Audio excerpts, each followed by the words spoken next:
Good morning, my wonderful friends. It is once again coffee time on the deck with John. I have one question left on my questions, and you added the video list.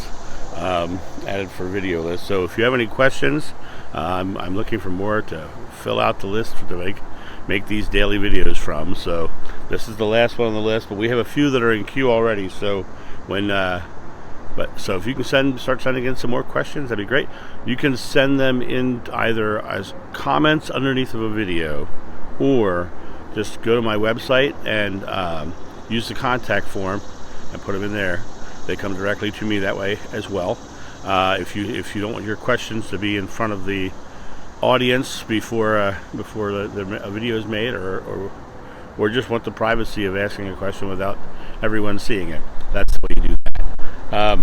This is the last question on the list, and it's a good one. And let me just read it, and then I will dive in. Can you address, if you can, who's in charge of doling out miracles? Question mark, question mark, question mark. So very animate about that first part. Who decides who is deserving of one? Question mark, question mark, question mark. The Creator? Question mark. The Spirit guides? Question mark. And then thank you, of course. Very polite question. Very polite question. What are miracles? Miracles are simply foretold creations. Miracles are often looked at as the light show, looking for the big amazing thing that happens. But first of all, looking for someone who's doling out miracles means that you believe God is separate from you, and God is not separate from you. God and you are one. You are the pinpoint of God's creation. God said, ask and you will receive. So you are the one who has to be asked. You are the one who is creating. Now, oftentimes people will have miracles. Now, they go, oh my God, this thing happened that I wanted to happen, right?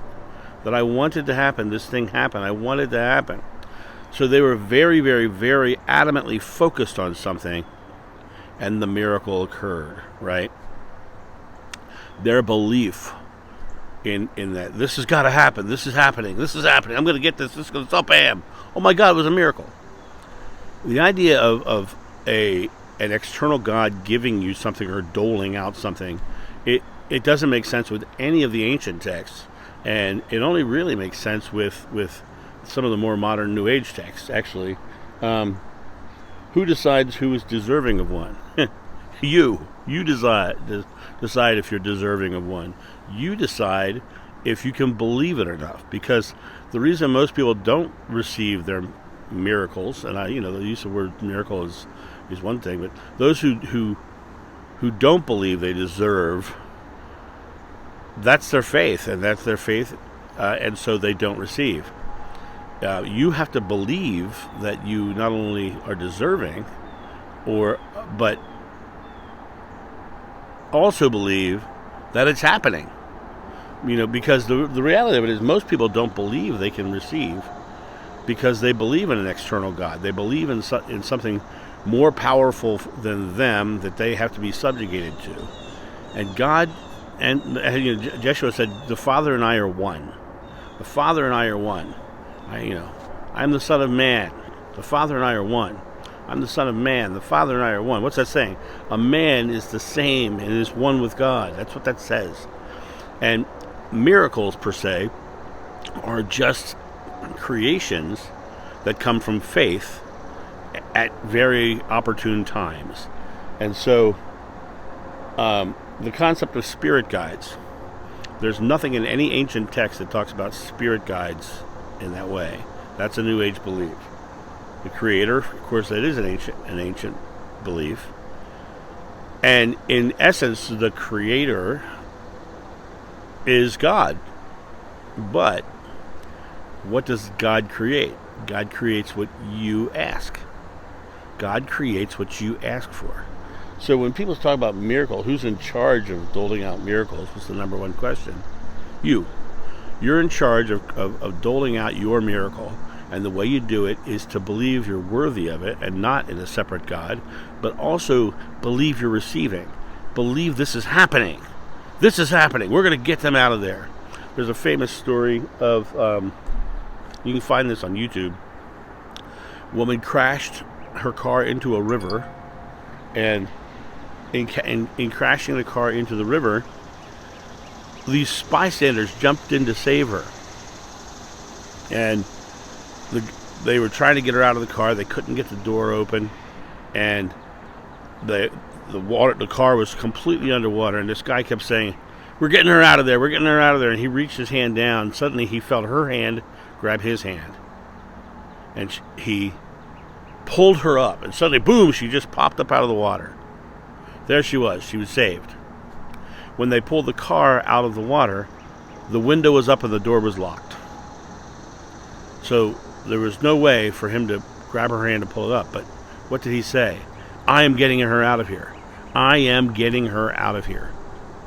I am. God's name. Whatever you ask in God's name is granted if you have faith. His declaration of I am getting her out of here led to the idea of boom, right? She probably was also saying, I'm getting out of here. I'm getting out of here. Oh crap, I'm getting out of here, right? So their faith probably came together as one. When two or more are gathered in my name, there so I am, right? Two or more are gathered. And I get two people, putting out the intention of receiving this escaping from this car. Now, that just doubles the power, right? So it literally comes to this place of you believing in what you're creating, you believing that you're worthy of receiving, you believing that you and God are one, you believing that there is no one who deems to give you things or doles out things to you, that you are the pinpoint of creation. You're the one who gets to ask, believe, and receive. And when you realize that asking, the believing, and the receiving is your job is to ask, believe, and receive, because everything you experience in your outer life, everything you experience in your physical world is the product of that belief, the product of that faith. Negative people see negative things because they believe in negativity. Positive people believe positive things because they believe in positive. Subjugated people believe in subjugation, so they see a subjugated world. It's very interesting. And the people who feel so disconnected oftentimes fall into the trap of denial.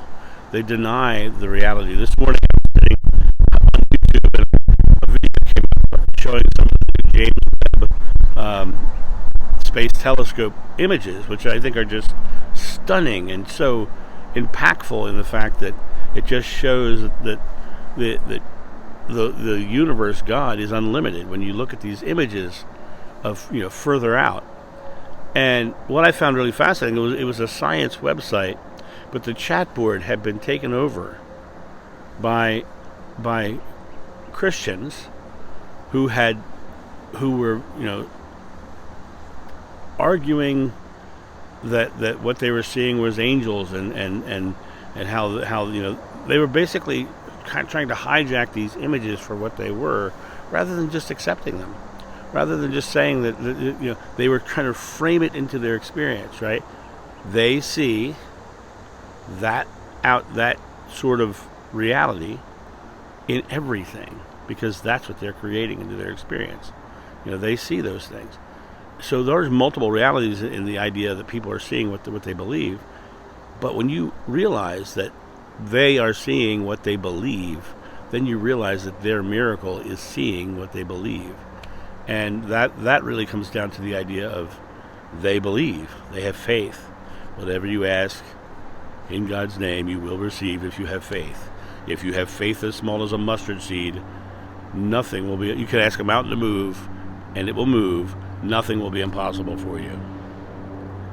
That is the key to all this, is the fact that you are one with God, and you are the creative element. I often say, you are demand and God is supply, because the idea is that whatever you believe. And here's the other thing that people will argue: well, I don't, find it hard to believe that God would want me to lose my job. Right? I find it hard to believe that God would want me to do this. Well, it never said whatever you ask in God's name is granted if you feel it's good. But I'll bet you $10 that person who lost their job was unhappy with their job and said, God, I wish I didn't work here. And their faith was not wanting to work there. So they lost their job. So that's the biggest issue that I find in all of my private sessions, in all of my just talking to people in general, is they don't realize that they are the creator of their miracles. They are the one who is creating their life. And here's the reason why. Because they do not feel worthy. Because they have decided that God is some separate big entity that they need to be subjugated to. And that's not the way it is. You and God are not only one, but equal. You and God are not only one or equal. And what does it say in the Bible? Ye are gods. Ye are gods. Greater works than I have done, you will do. Ye are gods. Right? That's not a vanity project. That's not an ego out of balance. That's a fact. That is a fact. You and God are one. And you and the person across from you are one.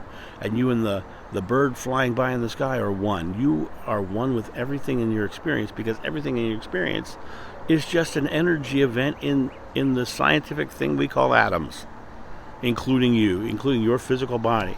You and God are one. And all of this atomic energy that is bouncing around us that we are seeing with our eyes, the eyes that are made of the same stuff of the things that we're seeing, because they're made of atoms too. This is called the image of God. And what does it say in the Bible?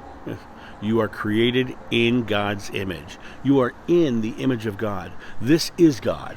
This is the place. This is the stuff of creation. This is the stuff of miracles. And the only thing that makes the miracle happen is your belief.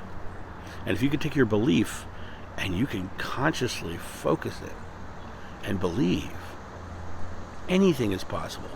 Whereas the Bible says, nothing will be impossible. So that's my thought on this today. I love this question. I love this topic. I love the opportunity to talk about this topic. I appreciate all of you. My video of yesterday was me venting a little bit, and I appreciate you being there, hearing my venting. I don't need the positive reinforcements. I appreciate them, love them. I don't need them. I'm not distraught or anyway. It just that came at those messages came at a very long day of 13 hours of private sessions, and I was tired, and I felt like I had spent an entire day doing really good work, and then getting an email saying that I'm a fraud or that I did some deceptive thing where I deleted a comment. It just hit me at a really wrong time. But I don't think it's fair of me to hide that from you guys either. I don't think it's fair of me to in any way, shape, or form try to put myself onto some pedestal where I don't have those moments, because we all have those moments, and it's part of the process of being here. I worked hard all day and my value was tested, and so in that being the case, I realized that I can stand up for myself, and I did. I stood up for myself on both of them.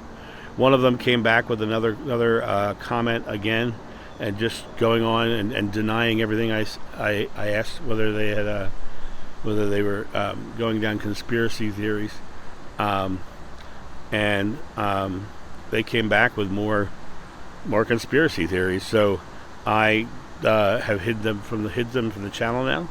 They can see everything. They can watch all the videos, but they are no longer visible to the audience, because I'm not going to allow those sorts of things to affect the audience, you guys. There's no need for that. But I want to let you guys know that I'm good, and they're good too. They're creating their experience as well, but I just choose not to be part of their creation in going back and forth and getting into an argument with them. Because the reason I got into the exchange with them in the first place is because they were creating it, and because it triggered me, I became part of their creation. So in essence, I was living their life and not my own. I was stepping out of my creation and supporting theirs, and I just decided that was a fool's errand, as it were. So You guys have a great day.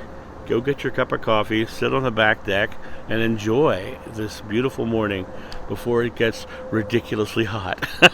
Have a good day, and I'll talk to you soon. See ya. Bye. Thank you, my friends, for watching this video. If you enjoyed it, please make sure that you've subscribed and you like it, you share it, but also comment below it. Let's get this community talking about these topics and spreading this information out far and wide so we can change the world for the better. Thank you.